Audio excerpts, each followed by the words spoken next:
Start. ನನ್ನ ವಿನಂತಿ ಮಾನ್ಯ ಕೇಂದ್ರ ಸಚಿವರಾಗಿರ್ತಕ್ಕಂಥ ಕುಮಾರಸ್ವಾಮಿ ಅವರಿಗೆ, ಇಲ್ಲಿ ಇಷ್ಟೊಂದು ನಾವು ಕಷ್ಟ ಪಡ್ತಾ ಇದೀವಿ, ಇಷ್ಟು ಹೆಣ್ಮಕ್ಳು ಇಷ್ಟು ರಾತ್ರಿಲೂ ಏನೋ ಪ್ರತಿಭಟನೆ ಮಾಡ್ತಿದೀವಿ ಅಂದ್ರೆ ಕನಿಕರಕ್ಕೋಸ್ಕರನಾದ್ರೂ ಬಂದು ನಮ್ಮ ಮಾತನ್ನ ಕೇಳ್ಬೇಕು ಅಂತ ಯಾರಿಗೂ ಅನ್ನಿಸ್ತಾ ಇಲ್ವಲ್ಲ. ನಾವು ಎಲ್ಲಿದೀವಿ? ಆಪೋಸಿಷನ್ ಪಾರ್ಟಿಯವರು ಏನ್ ಮಾಡ್ತಾ ಇದಾರೆ? ಈ ಕಡೆ ಸಿಎಂ ಕಡೆಯಿಂದ ಆಡಳಿತ ಪಕ್ಷದಿಂದನೂ ಯಾರು ಬಂದಿಲ್ಲ. ಅಟ್ಲೀಸ್ಟ್ ಬೇರೆ ಏನು ಬೇಡ, ಹೆಣ್ಮಕ್ಳು ಇಷ್ಟು ಕತ್ಲೇಲು ಇಷ್ಟು ತಾದ್ರೂ ಇಲ್ಲೇ ಇದಾರೆ ಎಲ್ಲಾನು ಬಿಟ್ಟು ಅಂದ್ರೆ ಏನ್ ಅರ್ಥ?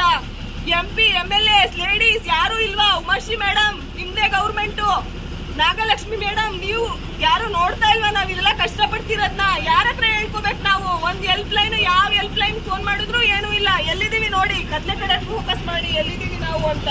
ನಮ್ಗೆ ಗೊತ್ತಿಲ್ಲ ನಾವ್ ಎಲ್ಲಿದೀವಿ ಅಂತ. ಪೊಲೀಸ್ ಅವ್ರು ಕರ್ಕೊಂಡ್ ಬಂದಿದ್ದಾರೆ.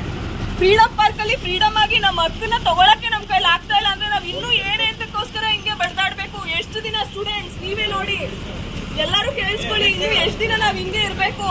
ಇದು ಕೇವಲ ಅಟ್ಲೀಸ್ಟ್ ಸಿಎಂ ಬಂದ್ಬಿಟ್ಟು ನೀವು ಎಲ್ಲರ ಅಭಿಪ್ರಾಯ ತಗೊಳ್ಳಿ. ಕೇವಲ ನಾವ್ ಹೇಳ್ತಿದೀವಿ ಅಂತ ಅಲ್ಲ, ಏನ್ ಆಗ್ತಿದೆ ಅಂತ ತಗೊಳ್ಳಿ.